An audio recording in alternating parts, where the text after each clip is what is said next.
latest news is that there was a vote. The National Assembly had about 190 in presence, and 190 voted to not enact a state of emergency. This, in effect, nullifies Yoon's attempt at enacting this.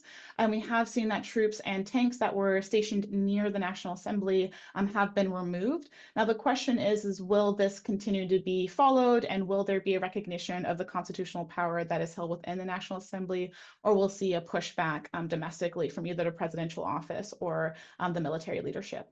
On the more optimistic side, I think this says that South Korea is still a thriving and expansive democracy. We did see a push by the presidential office to enact this martial law, and yet we saw the National Assembly push back, as is constitutionally allowed, which means that in many ways, South Korea is defending its historical legacy as a democracy.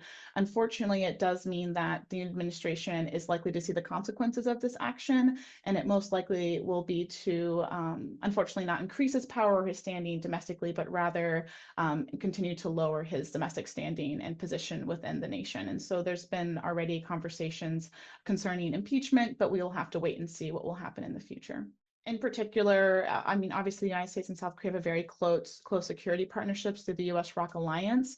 And furthermore, the Yoon administration has really helped spearhead collaboration and cooperation with Japan. So the U.S., South Korea, Japan trilateral relations was really under his administration in the past few years.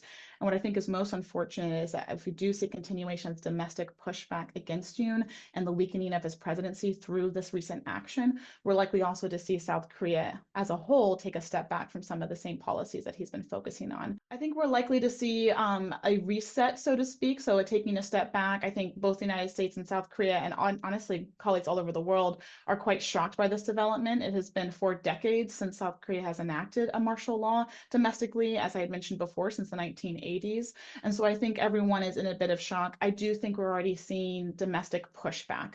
We're already seeing protesters. We're already seeing approval ratings dropping. This will have legacy and consequences for the Yoon administration. This decision, whether it was made in a snap moment or through advising that was not accurate, this will mean that his legacy, unfortunately, will be marred by the fact that he did attempt to initialize martial law.